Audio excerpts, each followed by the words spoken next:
Hey guys, how's it going? My name is Pedro. Thank you so much for listening to this audio for Chapter 2 of our updated FOJ study.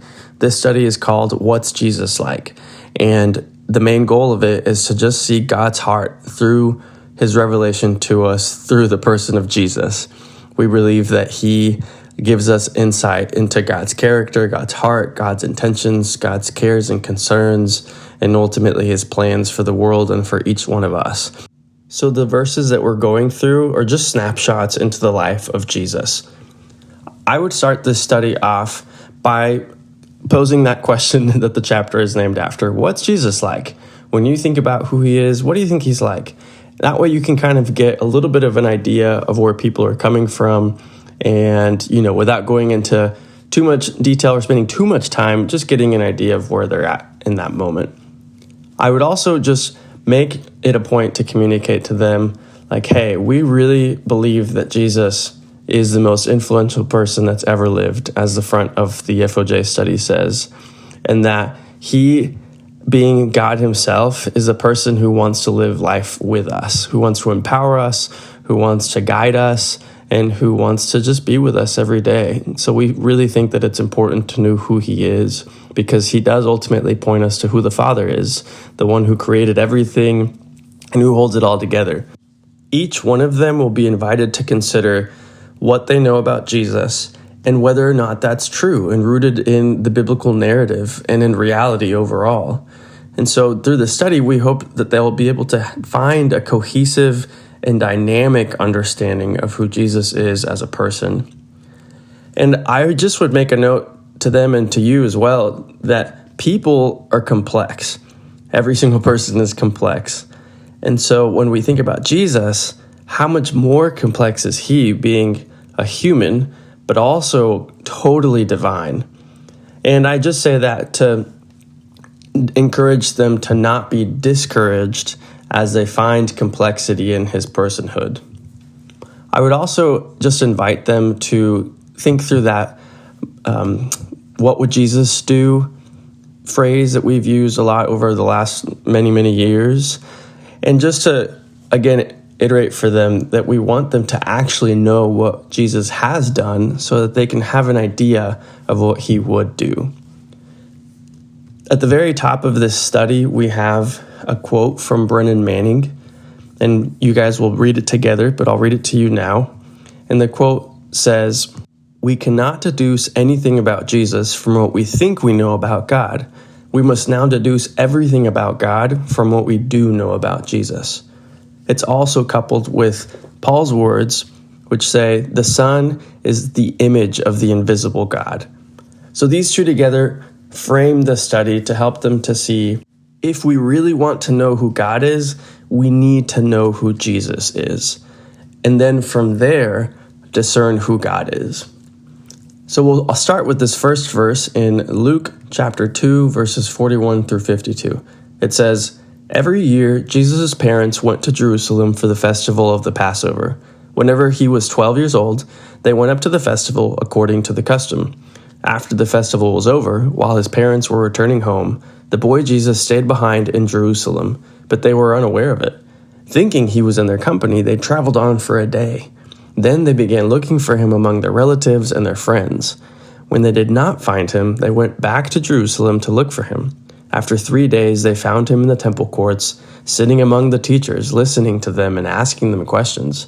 Everyone who heard him was amazed at his understanding and his answers.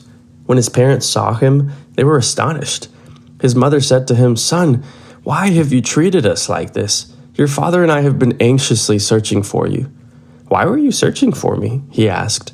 'Didn't you know I had to be in my father's house?' But they did not understand what he was saying to them. Then he went down to Nazareth with them and was obedient to them. But his mother treasured all these things in her heart, and Jesus grew in wisdom and stature and in favor with God and with man." I'm going to hit you with 3 takeaways from this section. The first is that this is the earliest mention of Jesus' life that we have from the Gospels. So that, can be a question in of itself, like, hey, what do you make of this being the first thing that we know about Jesus as a child? And just kind of go from there and see where that leads. because, most of us are in between 18 and above, and a lot of us lack the eagerness and the dedication to want to know God. And we see Jesus at the age of 12 making it a point to get to know his Father. So it really poses the question of, why don't we? And if we don't, then what gets in the way? And if we do, what can we still learn from him and apply? Second is that we see that Jesus' aim was to know who the Father was.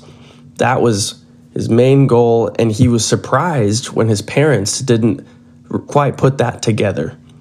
So again, you can ask them the question of, how is it obvious in your life that your aim is to know who the Father is?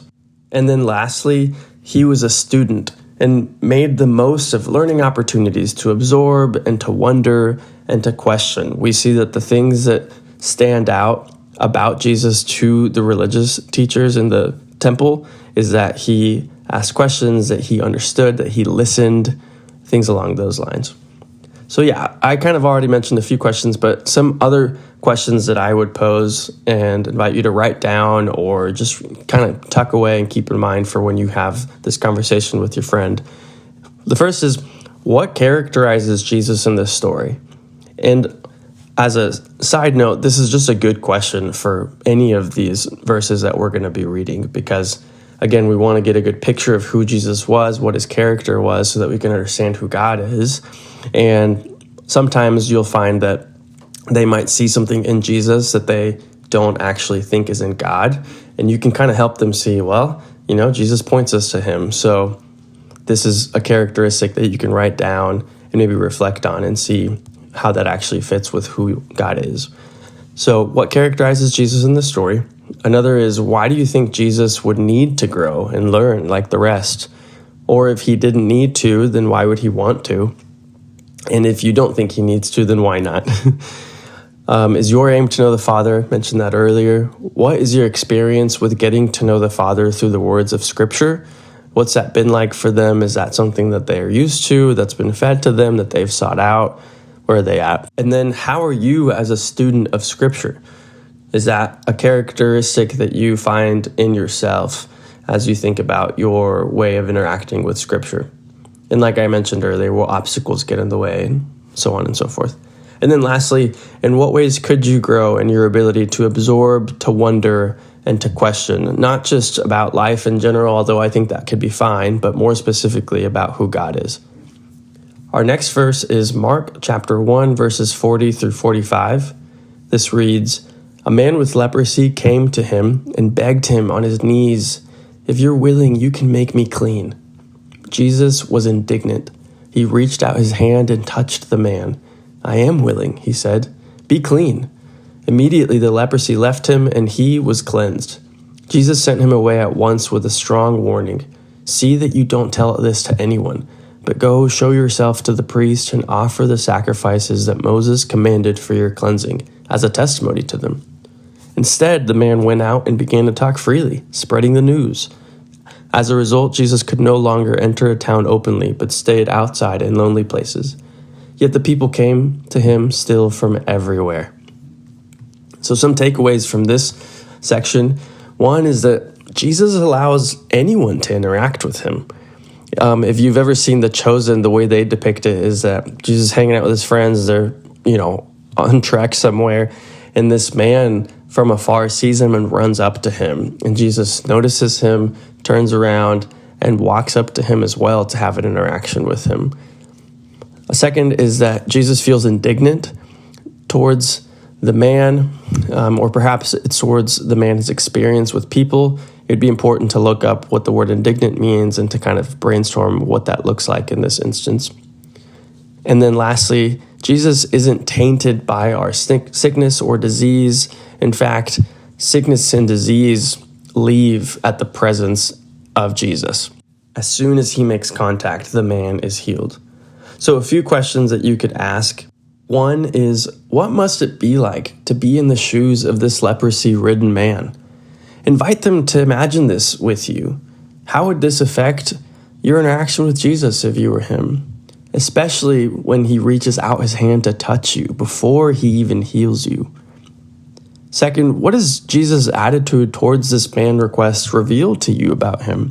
Do you believe that? Have you experienced that? Third, what things move you to compassion? Note that gentleness isn't equivalent to weakness, and this might be an important aside for you to take with them, especially if they do assume that gentleness is equivalent to weakness and that compassion kind of falls in the same boat. And then lastly, what do you make of the man's statement, "If you are willing, you can make me clean"? This can kind of tie back to that first thought experiment. Our next verse is in Mark chapter 11, verses 15 through 17. This reads, "On reaching Jerusalem, Jesus entered the temple courts and began driving out those who were buying and selling there. He overturned the tables of the money changers and the benches of those selling doves, and would not allow anyone to carry merchandise through the temple courts. And as he taught them, he said, 'Is it not written, my house will be called a house of prayer for all nations, but you have made it a den of robbers.'" Again, some takeaways here. One is just that the temple was operating within reason. It wasn't that he came in and they had turned it into something that it wasn't. It was a place where people would buy and sell. However, it was turned up a notch in the wrong way by being perverted and filled with unjust practices. And so people would go to the temple courts to buy and to sell for sacrifices. However, people who were selling were taking advantage of the people who were buying. And so the temple became a place where it was difficult and people would even be taken advantage of as they tried to connect with God himself and to make the sacrifices for their sins and for sicknesses and all this other kind of stuff.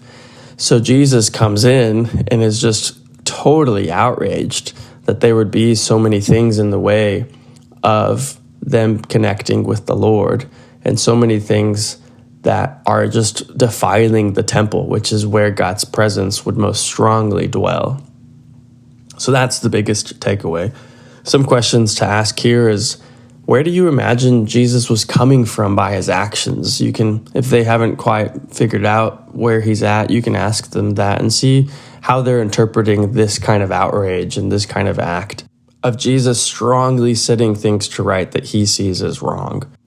Another question is, what would it have looked like for the temple to have been a house of prayer for all nations, as opposed to a den of robbers?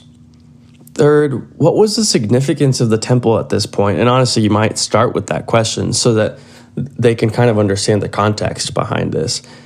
And then as a follow-up question to that, where is the temple of the Lord now? And you, if you're not super familiar with the temple yourself, it would be a good idea to spend, anywhere from 5 to 15 minutes just looking into that or asking around to get a better picture of this. Because the temple was the place throughout all of history where God's presence dwelled. And it was a big deal, and not just anyone could make direct contact with him in that way.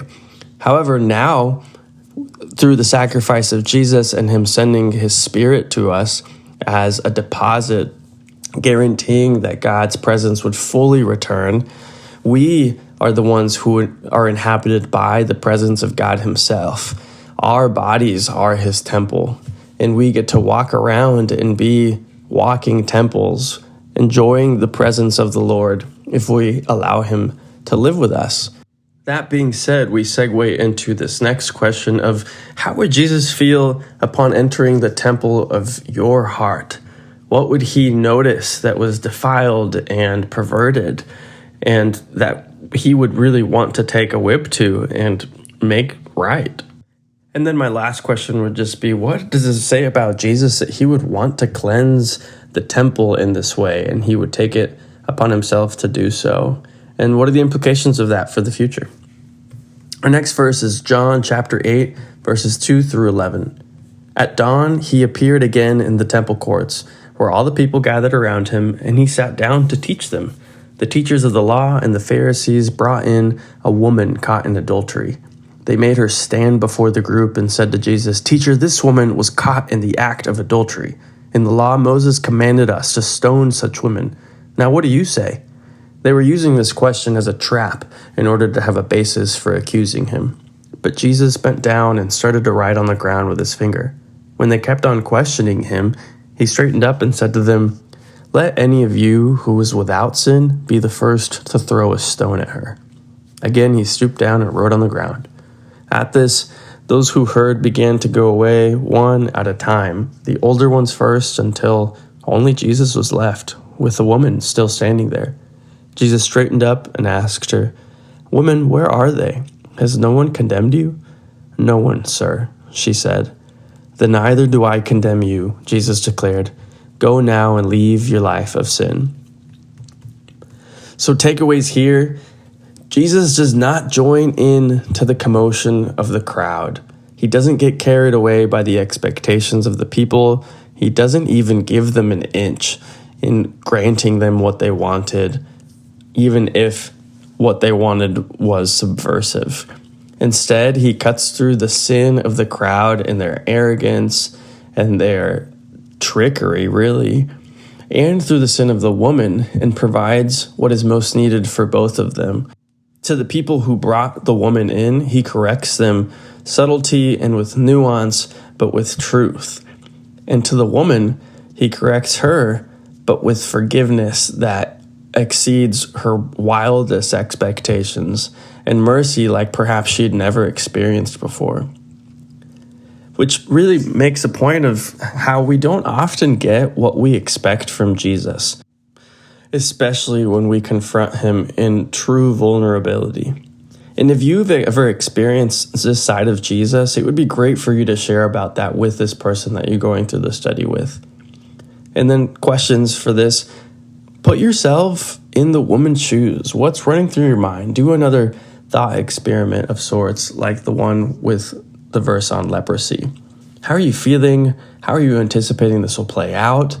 And what would your response be with the way that Jesus handles this?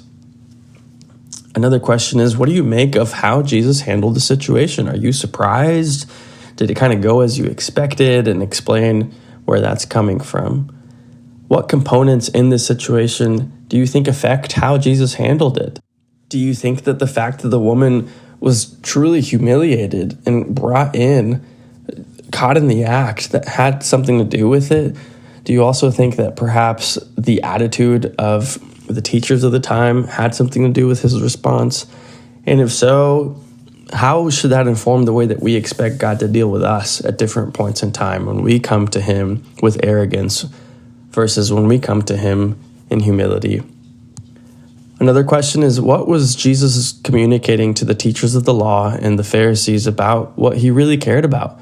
And what did he expose in them about what they really cared about? Does Jesus discipline this woman? If so, how? And if you don't believe so, what do you make of his final words to her? And then lastly, again, have you ever had experiences with Jesus like this, either from the side of the crowd in which you want Jesus to make things right in the way that you see best towards someone else, or from the perspective of the woman in which you're really just in need of deep mercy and forgiveness? Our last verse is John chapter 13, verses 1 through 15. It reads, "It was just before the Passover festival. Jesus knew that the hour had come for him to leave this world and go to the Father. Having loved his own who were in the world, he loved them to the end. The evening meal was in progress, and the devil had already prompted Judas, the son of Simon Iscariot, to betray Jesus. Jesus knew that the Father had put all things under his power, and that he had come from God and was returning to God. So he got up from the meal, took off his outer clothing, and wrapped a towel around his waist. After that, he poured water into a basin and began to wash his disciples' feet, drying them with a towel that was wrapped around him. He came to Simon Peter, who said to him, 'Lord, are you going to wash my feet?' Jesus replied, 'You don't realize now what I'm doing, but later you'll understand.' 'No,' said Peter, 'you'll never wash my feet.' Jesus answered, 'Unless I wash you, you have no part with me.' 'Then Lord,' Simon Peter replied, 'not just my feet, but my hands and my head as well.' Jesus answered, 'Those who have had a bath need only to wash their feet. Their whole body is clean.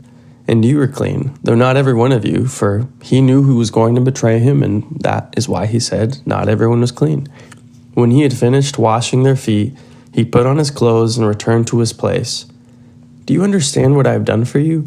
he asked them. "You call me teacher and Lord, and rightly so, for that's what I am. Now that I, your Lord and teacher, have washed your feet, you also should wash one another's feet. I have set for you an example that you should do as I have done for you." Takeaways here is that Jesus serves regardless of his authority and his place. He doesn't even allow the unfaithfulness and the betrayal of others to affect his service towards them. And this is real agape love, the highest yet lowest form of love, which is that a slave would have towards their master, of deep respect and fondness, but also servitude and gratitude towards. Some may see that as a very lowly kind of love. However, here Jesus displays that this is a very high kind of love because it's the love that he displays towards us. So, questions for you. The first is, given what you know about Jesus, would you expect this action of foot washing from him? And you can invite them to really think, in terms of reading up until this point in time, is this something that you would see coming from him? Or is this surprising to you? And then just kind of explore why that is for them. Another question is, what is the way that Jesus responds to Peter's stubbornness communicate to you about him, about Jesus? And ask them if there's ways that Jesus attempts to serve them that they aren't quite fans of, or that they don't always get behind or accept. And then obviously share if there are some of these for you. A big question is, why would Jesus have washed Judas's feet in addition to the rest, especially knowing that he would be the one to betray him? And what does this say about him? I kind of mentioned this earlier, but worth having a conversation about. What does it mean for Jesus to be teacher and Lord? Is this your experience with him? What is the significance of Jesus as teacher and Lord, setting this example for his disciples? And then lastly, how do you demonstrate agape love towards the people around you? And then in this very last section, it's not a box, but it is something worth having a conversation about. Chapter 2 of Philippians says, have the same mindset as Christ Jesus. And then it explicitly has questions written down for the two of you to answer together. The first is, how would following Jesus by imitating his mindset change your life? And what excuses do you make for not being like him?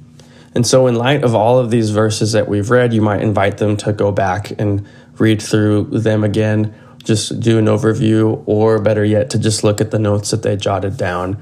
In light of those things that they've learned about him, asking these questions will really help them reflect on where they're at, and then also who Jesus is and how they can be more like him. And at the very end, what excuses they make for not being like him. And then lastly, this study ends with a for further study section in which they're invited to just pick one of the Gospels to read and to write down 3 things that really stand out to them about Jesus.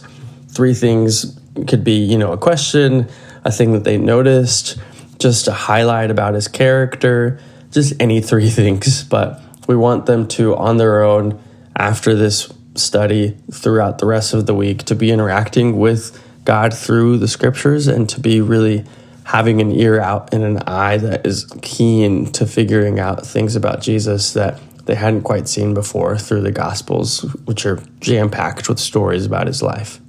Thanks so much for your time, guys.